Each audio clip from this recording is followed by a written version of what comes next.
The year was 1974, and the air in the B&K diner hung thick with the smell of stale coffee, sizzling bacon, and the quiet desperation of a dry spring.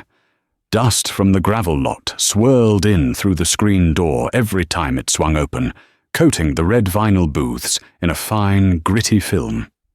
I was sitting at the counter, nursing a lukewarm cup and trying to make the grease on my hands look like an honest day's work instead of what it was. The result of 3 hours spent trying to coax a leaking hydraulic line on my John Deere 4020 back to life. The door creaked open again, letting in a slice of painfully bright May sunlight and the booming voice of Richard Peterson.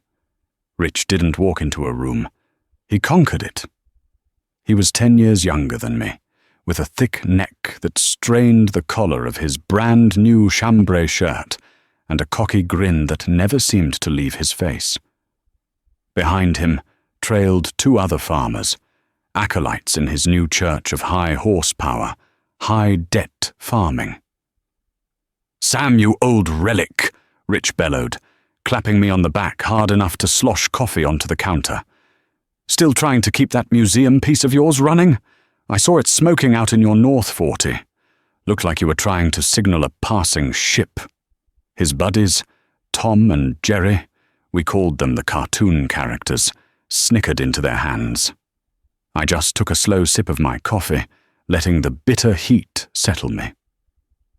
"She's got a leaky line, Rich. Nothing a new piece of hose and a couple wrenches won't fix." "A couple wrenches?" Rich laughed, a loud, grating sound that made the waitress flinch. He slid onto the stool next to me, waving a hand for coffee. "Sam, the dealer would have had that fixed in an hour. Or better yet, you could just trade that old green junk in. I tell you, that new 1066 of mine, it's like a dream. Got the air conditioning cranked, the radio on, and I'm pulling a 7-bottom plow without even breaking a sweat. Covered 100 acres yesterday before supper." He looked at me, his eyes wide with the zeal of a convert. He'd bought the International Harvester 1066 that spring, the first one in the county with the Deluxe cab. It was a beautiful machine, I had to admit, all sharp angles and gleaming red paint, with a turbo that screamed like a fighter jet. He'd also bought the 160 acres next to his place from Old Man Hemlock, paying a price that made everyone at the sale barn whistle. The bank, everyone knew, was his best friend and silent partner. "That's good for you, Rich," I said, turning back to my cup. "Good for me." "It'd be good for you too," he insisted, leaning in. The smell of his new truck air freshener clung to him. "It's a new age, Sam. The government wants us to plant fence-a-row to fence-a-row. Corn's over $3 a bushel. You can't make money turning wrenches half the day. The bank in town is handing out money like it's candy. You got to get big or get out." Tom chimed in from behind him. "He's right, Sam. My new 4430 is a world of difference from that old Oliver I was running. Time is money." I wiped my mouth with a paper napkin and set my cup down. I looked at Rich, then at Tom and Jerry, and saw the same look in all their eyes, a mix of pity and genuine confusion. They couldn't understand why a man would choose to fight with a 16-year-old tractor when shiny new ones were just a signature away. They saw my paid-for 800 acres and my debt-free equipment not as a sign of stability, but as a failure of ambition. My father had bought our first quarter section after the war with cash he'd saved while in the Navy. He taught me the value of an acre of land, free and clear. "Debt," he used to say, his voice rough as a cob, "is a chain you forge yourself. The banker holds one end, and he'll let you run as far as you like, right up until the ground gets soft. Then he gives it a yank." He died 10 years ago, leaving me the home place and a philosophy that felt more and more like a foreign language in this new decade. My 4020 will be back in the field by noon, I said, my voice quiet but firm. It doesn't have a radio, and the air conditioning is a rolled-down window. But when I turn the key off at night, it's mine. The land it works is mine. The crop I put in is mine. The bank doesn't own one bolt or one kernel. Rich just shook his head, a smirk playing on his lips. Suit yourself, Miller. Keep playing in your sandbox. Some of us are trying to build empires. He stood up, threw $1 on the counter, and swaggered out with his disciples in tow. The screen door slammed shut behind them, leaving a silence that felt heavier than the noise. Mabel, the waitress, came over and refilled my cup. "Don't you pay him no mind, Sam," she said softly. "That boy's mouth is bigger than his brain." "He's not all wrong, Mabel," I admitted, staring into the black coffee. "He's getting the work done faster. His yields will probably be better. Maybe I'm just an old fool." She just patted my shoulder and walked away. I sat there for a long time, the smell of grease on my hands reminding me of the work waiting for me. I thought about my father's words and Rich's easy confidence. They were two different worlds, two different faiths. Rich was betting on the future, on endless growth and rising prices. I was hedging my bets with the past, with steel I understood, and land that owed nothing to anyone. In 1974, it was impossible to know which one of us was the fool. Before we go any further with this story, I want to ask you something. Think about the people you've known in your own life. Maybe your father or your grandfather. Were they a Sam, a man who believed in owning what you had and staying out of debt at all costs? Or were they a Rich, a man who believed you had to borrow and take risks to get ahead? Drop a comment below and tell me which philosophy you think is the right one. Because back then, the whole world was trying to figure that out. The sun was high and hot by the time I got back to the North 40. The 4020 sat there like a tired old horse, its green paint faded and chipped, a dark stain of hydraulic oil spreading in the tilled soil beneath its belly. Rich was probably halfway done with his planting by now, sitting in his air-conditioned cab listening to the radio. I was out here, under the naked sun, with a toolbox and a problem. The problem was a pinhole leak in the high-pressure line running from the main hydraulic pump to the rock shaft housing that lifted the plow. It was a simple part, but it was buried deep in the guts of the tractor, tucked between the transmission case and the fuel tank. Getting to it was the real work. I started by pulling the operator's platform, unbolting the big steel plate I stood on every day. The bolts were rusted tight, and I had to soak them in penetrating oil and hammer on the wrench with a 2-pound sledge to break them free. Each crack of steel on steel echoed across the silent field. Sweat dripped from my nose, making dark spots in the dust. Next came the fuel tank.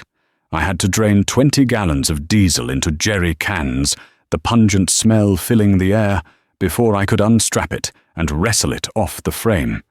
It was heavy and awkward, and I cursed and grunted, my muscles straining, until it was finally sitting on the ground. Now I could see it. The steel line, no thicker than my thumb, snaked its way through a maze of other hoses and linkages. The leak was right at a bend, where years of vibration had finally worn the metal thin. It was weeping a steady, slow drip of John Deere High Guard fluid, the lifeblood of the machine. There was no fixing it. It had to be replaced. That meant a trip to town, to the dealer, where I'd have to walk past the showroom full of new tractors to get to the parts counter. I'd have to endure the sympathetic looks from the parts man, who knew I was always there for some obscure bearing or seal for a machine they'd stopped making parts for years ago. I drove my old Ford pickup into town, the springs groaning under the weight of my toolbox. The John Deere dealership was a palace of glass and green paint. Right out front, polished to a mirror shine, was a brand new 4630, a monster of a machine that made my 4020 look like a garden tractor. Inside, the air was cool and smelled of new rubber and fresh paint. The parts man, a young kid named Billy, had to look up the part in a thick, grease-stained catalogue. "Hydraulic line for a 68 4020, he mumbled, running his finger down a long column of numbers. Looks like we don't have that one in stock, Mr. Miller. It's an obsolete part number. I can order it for you. Might take a week, maybe 2. A week? My plough was sitting in the middle of the field, and the weather forecast was calling for rain by the weekend. A week was an eternity. "You got any bulk hydraulic line and fittings?" I asked. Billy's face brightened. "Sure do. Back corner." I spent the next hour measuring, cutting, and using a flaring tool to build a new line from scratch. It wasn't perfect. The bends weren't as smooth as the factory part, and the fittings were a different style, but it was rated for the pressure, and it would work. It cost me $12.50 instead of the $50 the factory part would have cost. More importantly, it meant I could be turning dirt again by evening. As I was paying, the dealership owner, Mr. Abernathy, came out of his office. He was a slick man in a starched shirt who smelled of aftershave and money. "Sam," he said, smiling a little too wide, "working on that old girl again? I was just talking to the man from John Deere Finance. We could put you in a new 4430, full cab, air, everything, for a very reasonable payment. With corn prices the way they are, it would pay for itself in 2 seasons." "I appreciate the offer, Mr. Abernathy," I said, counting out the cash for my parts. "But I think I'll stick with what I've got." He shrugged, the smile fading. "Your funeral. Don't come crying to me when you're still planting in June." The drive back to the farm was quiet. Abernathy's words stung more than Rich's had. Rich was just arrogant, but Abernathy was a businessman. He saw the numbers, the trends, and the trend was bigger, newer, more expensive. My way of farming was becoming a fossil, and I was the dinosaur refusing to admit the climate had changed. It took another 2 hours of painstaking work to thread the new line through the tractor's chassis. My knuckles were scraped raw, and my back ached from leaning over the transmission housing. But finally, it was connected. I wrestled the fuel tank back on, bolted down the platform, and filled the hydraulic reservoir. I climbed into the familiar, cracked vinyl seat, took a deep breath, and turned the key. The big 6-cylinder diesel coughed once, then roared to life with a puff of black smoke. The sound was a symphony to my ears. I let it warm up for a few minutes, watching the pressure gauges climb. Then I pulled the hydraulic lever. With a satisfying hiss, the big moldboard plough lifted smoothly out of the ground. No leaks, no drips. I put the tractor in gear and let out the clutch. The 4020 dug in, the engine settling into a deep, powerful groan as it bit into the rich black soil. I was back in business. As the sun began to dip toward the horizon, casting long shadows across the field, I saw the headlights of Rich Peterson's 1066 flick on across the section line. He was still out there, his new machine eating up the acres effortlessly. I was tired, sore, and covered in grease. But as I looked back at the straight, perfect furrows I was turning, I felt a satisfaction that I knew Rich, with all his easy payments and air-conditioned comfort, would never understand. I was a dinosaur, maybe, but I wasn't extinct yet. The next few years were a blur of hard work and high prices. The mid-1970s were the golden age for farmers who were willing to gamble. The Russian grain deal had sent commodity prices into the stratosphere. Corn hit $3.50, then $4 a bushel. Soybeans were even better. Land values, which had been creeping up for years, suddenly exploded. A good 80-acre parcel that might have sold for $50,000 in 1970 was now fetching $150,000, and buyers were lining up. The mantra from the Secretary of Agriculture, Earl Butts, echoed through every coffee shop and feed mill. Plant fence row to fence row. Get big or get out. Rich Peterson took that advice as gospel.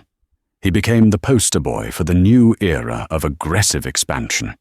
The profits from his bumper crops in 74 and 75, leveraged against his soaring land equity, became the down payment for more. He bought the old Schmidt farm, another 200 acres.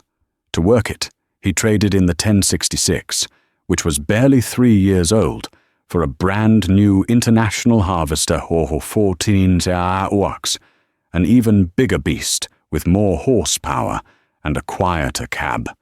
Then he bought one of the first 4-wheel drive tractors in the county, a massive Steiger Bearcat, so he could pull a 30-foot field cultivator and cover the ground in a fraction of the time. His wife drove a new Chrysler station wagon with fake wood paneling on the sides. They built a new ranch-style house with a 2-car garage and a finished basement. Rich was on the board at the co-op and was elected president of the local Corn Growers Association. When reporters from the Des Moines Register came to do a story on the farming boom, they interviewed Rich Peterson. He stood in front of his gleaming new Gleaner N6 combine, a machine that cost more than my entire farm was worth, and talked about efficiency, technology, and feeding the world. He was a local hero, a visionary, and I just kept going. The profits were good for me, too. The extra money from $4 corn didn't go into a new tractor or a bigger house. It went into a savings account at the bank. It went into paying off the last of the mortgage my father had taken out 20 years prior. I'll never forget the day I walked into the bank and handed the teller the final payment. Mr. Henderson, the bank president, an old man who had known my father, came out of his office to shake my hand. "Congratulations, Sam," he said, his grip surprisingly firm. "Your father would be proud. There aren't many of you left who can say they own their land free and clear." But outside of that bank, my achievement felt small, almost foolish. I was a man treading water while everyone else was learning to fly. I did make a few upgrades. I found a used John Deere 7000 planter at an auction, a 6-row model that was a huge improvement over my old 4-row. I bought a 1965 Chevy C60 grain truck with a good hoist so I wouldn't have to rely on the co-op's trucks during the harvest rush. They were good, solid pieces of equipment, paid for with cash. But to my neighbors, they were just more old iron. The whispers in the diner grew louder. "Poor Sam Miller," they'd say, "scared of his own shadow, sitting on a gold mine and won't spend a dime. His boy is going to have to sell the place just to buy modern equipment when Sam is gone." Even my wife, Martha, a patient and loving woman, started to have her doubts. One evening, as we sat on the porch swing watching the fireflies, she brought it up. "Sam," she started gently. "Judy Peterson showed me the pictures of their vacation to Florida. The kids loved Disney World." I knew where this was going. "We went to the state fair, Martha. The kids had a good time." "I know," she sighed. "It's just everyone else is moving forward, building things, taking chances. Are we being smart, or are we just being scared?" I didn't have a good answer for her. I looked out at my fields, dark and quiet under the emerging stars. Across the road, the yard light at the Peterson place illuminated a fleet of machinery that looked like something from the future. Rich's operation was a testament to confidence and optimism. Mine was a monument to caution and fear. In the booming economy of 1977, it was easy to see which one looked like the path to success.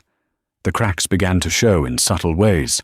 A news report on the radio one night while I was washing up after chores. The announcer's voice was grim, talking about something called stagflation. Inflation was running at over 10%, but the economy wasn't growing. The price of fuel went up, then fertilizer. The parts for my 4020 that used to cost $10 now cost $20. My modest profits were being eaten away before I ever saw them. Then a letter came from the bank. It was about the small operating loan I took out each spring for seed and fertilizer, a loan I always paid off in the fall as soon as the corn was sold. It was a form letter, full of dense financial language, but one phrase jumped out at me. Variable interest rate. My rate, which had been a steady 7% for years, was being adjusted.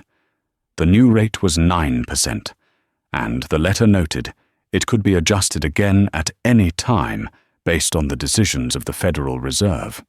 That night, I couldn't sleep. I sat at the kitchen table with my account books spread out before me. The numbers had always made sense before.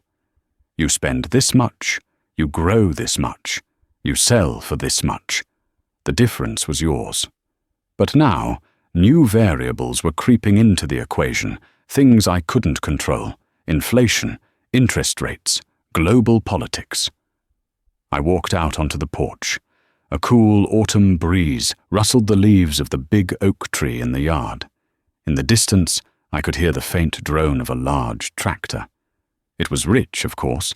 He'd bought another 80 acres and was working late, trying to get his fall tillage done. The powerful halogen lights of his new Steiger cut through the darkness, making the tractor look like an alien spaceship hovering over the land. He was bigger than ever, more successful than ever. But as I stood there in the quiet of my own paid-for farm, a cold knot of dread tightened in my stomach. The world was changing, the rules were being rewritten, and I had a terrible feeling that the price of all that shiny new equipment was about to come due. The summer of 1979 was a scorcher. The corn grew tall and dark green, but the tassels came out bleached and dry. Day after day, the sky remained a pale, unforgiving blue, and the sun beat down on the fields until the black dirt turned to a fine grey powder. The B&K diner became a refuge, its swamp cooler rattling in the window, providing the only relief for miles. The talk was of nothing but the weather. "Another day over 100, Tom would say, wiping sweat from his forehead with the back of his hand. "Cobs aren't filling out. We're looking at a 10% yield loss right there." Rich Peterson would just scoff. "My new center pivot is pulling water from the aquifer day and night. My corn looks like a jungle. You gotta spend money to make money, boys." He had installed the irrigation system that spring, a massive steel contraption that crawled in a perfect circle over his best quarter section. It was another marvel of modern farming, and another $250,000 added to his line of credit at the bank. But the swagger was gone from his voice. It was replaced by a brittle edge, a defensiveness that hadn't been there before. The fuel bill for that irrigation pump, running a big Detroit diesel engine 24 hours a day, was staggering. The price of diesel had nearly doubled in a year. I saw the fuel co-op truck at his place 3 times a week, and I knew what that meant. His operating loan for the year must have been astronomical. The first real sign of trouble for Rich came not in the field, but in his machine shed. His massive Steiger Bearcat, the pride of his fleet, went down. It wasn't a simple hose or a belt. A final drive planetary gear set had shredded itself. A catastrophic failure deep within the guts of the axle. The tractor, all 20 tons of it, was dead in the water right in the middle of his fall tillage season. I heard about it from Jerry at the parts counter. Rich came in looking like he'd seen a ghost, Jerry told me in a low voice. Dealer quoted him $12,000 for the parts and labor. Said they'd have to haul the tractor to their shop in Des Moines. Be down for at least 3 weeks. 3 weeks in the fall was a lifetime. Rich couldn't afford to wait. He ended up paying a premium to have a mobile, heavy-duty mechanic come out from Omaha. The bill, I heard later, was closer to $15,000. He paid it, but for the first time, I saw the mask of supreme confidence crack. He was quiet in the diner for a week after that, stirring his coffee and staring out the window, the boisterous conqueror replaced by a man doing frantic calculations in his head. His empire was built on the assumption that everything would work perfectly, that prices would always rise, and that the machines would never stop running. The universe was beginning to prove him wrong. My old 4020 just kept chugging along. I'd replaced the injectors that summer, a job I did myself on a Saturday afternoon for the cost of the parts, $150. I watched Rich's predicament with a heavy heart. There was no joy in it. It was like watching a man who'd built a beautiful house on a frozen lake, refusing to believe the ice was beginning to thaw. The thaw became a full-blown crack that winter. In January of 1980, President Carter announced a grain embargo against the Soviet Union in response to their invasion of Afghanistan. It was meant to be a political statement, a shot across the bow of the Kremlin. But for us, here in the heartland, it was a bullet to the head. The Russians had been our biggest customer. Overnight, the market collapsed. Corn that had been trading at over $3 a bushel plummeted to $2.20, then $2. It was a bloodbath. The mood in the diner turned from anxious to funereal. Farmers who had borrowed heavily, using the promise of $3 corn to justify their loans, were suddenly facing a catastrophic shortfall. Their balance sheets, so impressive just months before, were now soaked in red ink. Rich Peterson was leveraged to the hilt. He had based his entire operation, the land payments, the machinery loans, the new house, on the assumption of ever-increasing profits. I saw him at the sale barn one Tuesday, trying to sell a litter of feeder pigs he'd been raising on the side. He looked thin, his face gaunt. The cocky grin was a distant memory, replaced by the tight, grim line of a man in a corner. He argued with the buyer over a nickel a pound, his voice sharp and desperate. He lost the argument. That spring, the bank sent out another letter. My operating loan rate, which had climbed to 9%, was now 13%. A month later, it was 15%. The Federal Reserve, under a man named Paul Volcker, was determined to break the back of inflation, and they were using interest rates as their hammer. For farmers like Rich, who lived on borrowed money, that hammer was falling directly on their skulls. I went to the bank to sign the papers for my own modest loan for seed. Mr. Henderson called me into his office. He looked older, more tired than I'd ever seen him. "Sam," he said, pushing his glasses up his nose, "I want you to be careful. Things are uncertain." "I see that, Mr. Henderson." He leaned forward, his voice dropping to a whisper. "I'm having to make phone calls I never thought I'd have to make. Good men, good farmers. Their debt-to-asset ratio is upside down. The land values have dropped 30%. Their collateral is gone. The numbers just don't work anymore." He didn't say Rich's name, but he didn't have to. We both knew who the biggest borrower in the county was. We both knew whose house of cards was built the highest. "I appreciate the warning," I said. He nodded, looking out his window at the town square. "Your father was a wise man, Sam. He used to say debt was a chain you forge yourself. I'm seeing a lot of good men tangled in those chains right now, and I don't know how to get them free." I walked out of the bank into the cool spring air, the loan papers in my hand. For the first time in years, I didn't feel like a dinosaur. I felt like a survivor. The climate had changed. A brutal ice age had descended on the farm economy, and my simple, cautious, debt-free way of life was no longer a weakness. It was armor. The collapse came faster than anyone could have imagined. By the fall of 1981, the prime interest rate had touched 21%. A variable rate loan, which had seemed like a smart move in 1975, was now a guillotine. The letters from the bank stopped being friendly reminders and became stark, legal demands. Foreclosure notices, printed on grim, grey paper, began appearing in the county newspaper like obituaries. Every week, another neighbor, another family farm that had been passed down for generations, was going under.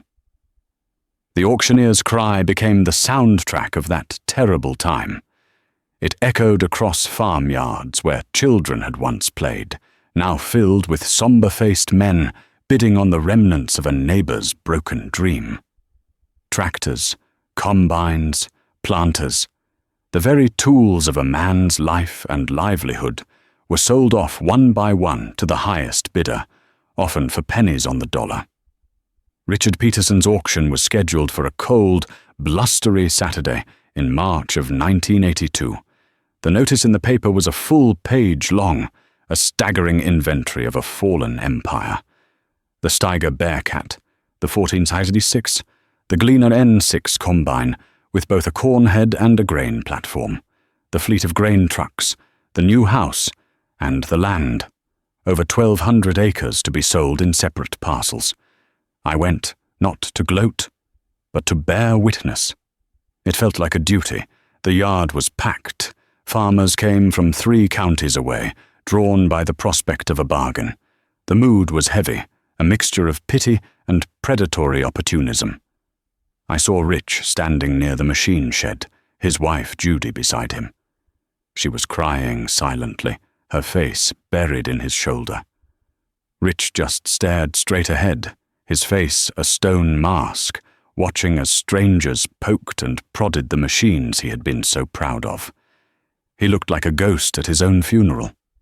The bankers were there, of course, 3 of them in dark suits and overcoats, looking uncomfortable and out of place. They conferred with the auctioneer, their faces grim. They weren't villains, not really. They were just men of numbers, and Rich's numbers had run out. The machinery sold for a fraction of what he had paid. The giant Steiger, with a $15,000 repair ticket from just 2 years before, went for less than a third of its original price. His Gleaner combine, the one he'd posed in front of for the newspaper, was bought by a syndicate of farmers from the next state over. I watched as each piece of his identity was hammered down, sold, and driven away. I bought a few things myself. A heavy-duty bench vise for $20, a set of pipe wrenches, small things. When they got to his tools, I saw a familiar red toolbox, the one he always carried in his pickup. It was full of good snap-on wrenches and sockets. I bid on it, and I kept bidding until I got it. I paid more than it was worth, but I didn't want to see some stranger haul it away. The last item to be sold was the land. They started with the Home 80, the piece with the new house on it. The bidding was slow, hesitant. No one wanted to be the one to buy a man's home out from under him.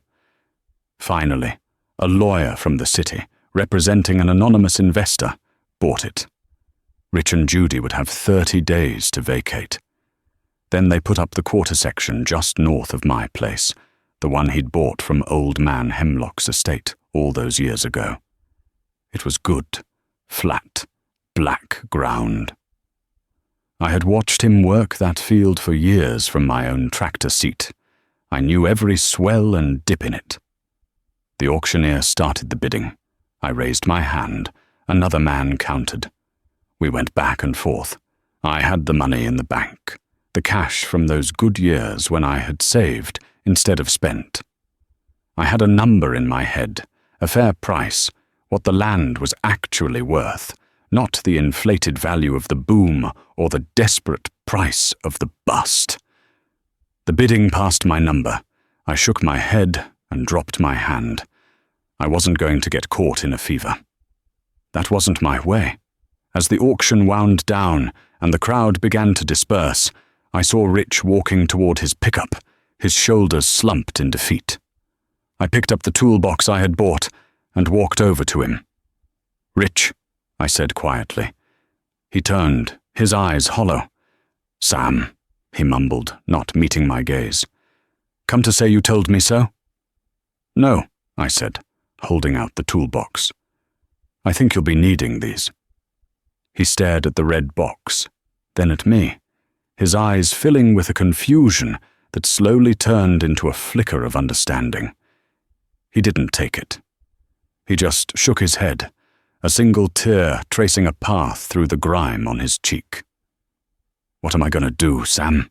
he whispered, his voice cracking. "I've lost everything. Everything."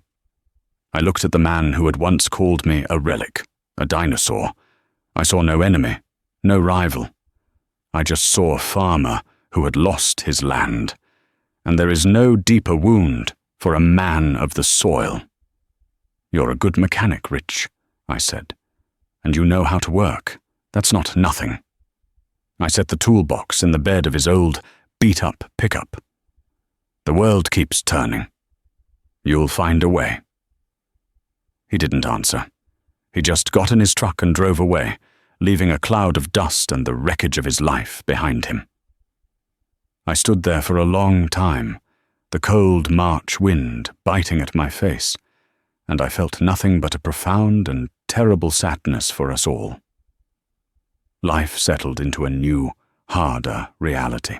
The 1980s were a lean and brutal decade for those of us who survived. The coffee shop talk was no longer about new tractors and record yields, but about government subsidy programs, payment in kind, and the terrifying intricacies of Chapter 12 bankruptcy. We learned to stretch every dollar, to patch and weld and make do. My old 40-20, once a symbol of my stubbornness, was now seen as a mark of wisdom. Other farmers, their credit cut off, started scouring auctions and fenceros for older, simpler machines they could fix themselves. My way of farming, born of my father's Depression-era caution, was back in fashion out of sheer necessity. Rich and Judy lost the house and moved into a small rental in town. He got a job working at the tire repair shop, wrestling tractor tires for minimum wage. It was a humbling, back-breaking fall from grace. I'd see him sometimes when I was in town, his hands and face permanently stained with black grease, the confident light in his eyes completely extinguished. We'd nod to each other, but we never spoke. The gulf between us was too wide, filled with the ghosts of what he'd lost and what I'd managed to keep. A year after the auction, the investor who had bought the Hemlock Quarter section put it up for sale. He was a city man who had thought farming was a simple game of buying low and selling high, and he'd quickly learned his mistake. He just wanted his money back. He listed it with the local realtor for a realistic price. Martha and I talked it over at the kitchen table for a week. It was a risk. Even for cash, it was a huge amount of money that would drain our savings. But it was good land, right next to ours. It made sense. "It feels strange," Martha said one night, "buying the land that broke him." "The land didn't break him," I said softly. "The debt did. The land is just land. It deserves a farmer." The next day, I went to the realtor and made an offer. By the end of the month, the quarter section was mine. The deed was in my name, filed away in the lockbox at the bank, free and clear. That first spring, as I prepared to work my new ground, I drove into town and stopped at the tire shop. Rich was out back, wrestling a huge 20.838 tire onto a rim with a slide hammer and a pry bar, his muscles straining. "Rich," I said, walking up to him. He stopped, breathing hard, and looked at me, his face wary.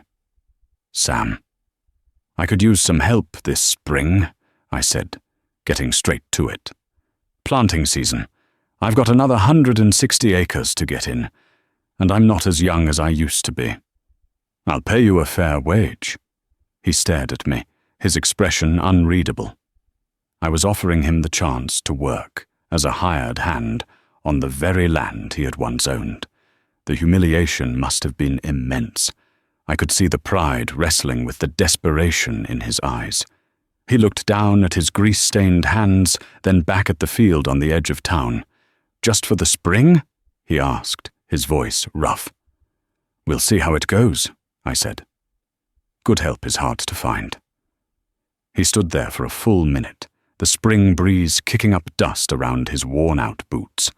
Finally, he gave a short, sharp nod. "All right, Sam. I'll do it." That spring, Richard Peterson and I farmed together. He drove my old Chevy grain truck, hauling seed and fertilizer, and I ran the planter on the 4020. We didn't talk much about the past. We talked about the weather, about soil conditions, about getting the seed in the ground at the right depth. He was a good worker, fast and efficient. He knew the land as well as I did. One afternoon, as we were finishing up the last field, his old field, he shut off the truck and got out, walking over to my tractor. "You know," he said, looking out over the freshly planted rows, "I never once did my own maintenance on that Steiger. Not really. If something went wrong, I just called the dealer. I was paying for the service plan, figured I might as well use it." He kicked at a clump of dirt. "You probably know every bolt on this old deer by its first name." "Most of them," I admitted. "I thought you were crazy, Sam," he said, finally looking at me. "Stuck in the past. Scared. Turns out you were the only sane one in the whole county." He shook his head. "I wasn't building an empire. I was just building a bigger cage for myself, and the bank held the key." It was the closest he ever came to an apology, and the closest I ever came to saying I told you so. It was enough. Rich worked for me for 5 years. He saved his money, and eventually he and Judy were able to make a down payment on a small house at the edge of town. He started his own mobile repair business, fixing other farmers' equipment. His reputation grew. He was the guy you called when the dealer couldn't figure it out, the man who knew how to make old iron run. He had found his way. My own son, David, came back to the farm after college. He had my quiet nature and my father's hands, able to feel the right tension in a bolt. One evening, years later, David and I were standing by the machine shed as the sun went down. He was in his 20s then, full of ideas about GPS guidance and yield mapping. The old 4020 was parked in the weeds out back, retired but not forgotten. "Dad," he said, "I was running the numbers. If we took out a loan, we could trade in the main tractor for a new one. More horsepower, more efficient. It would pay for itself in 5 years." I didn't answer right away. I just looked out at the fields, dark and peaceful in the twilight. The land was all ours. The machines were all ours. The crops in the bins were all ours. I thought of my father, and I thought of Rich Peterson. "Let me tell you a story," I said, turning to my son. "About 2 farmers, a boom and a bust. It's a story about the difference between the price of something and what it truly costs." And I told him everything, about the arrogance of the good times, the terror of the bust, and the hard-won wisdom that comes from surviving a storm. I told him that the land remembers, and the debt never forgets. As I spoke, I saw the same look in his eyes that had been in mine 30 years earlier, when I listened to my own father. The dawning of a deep and essential truth. He understood. The legacy was safe. The chain was unbroken.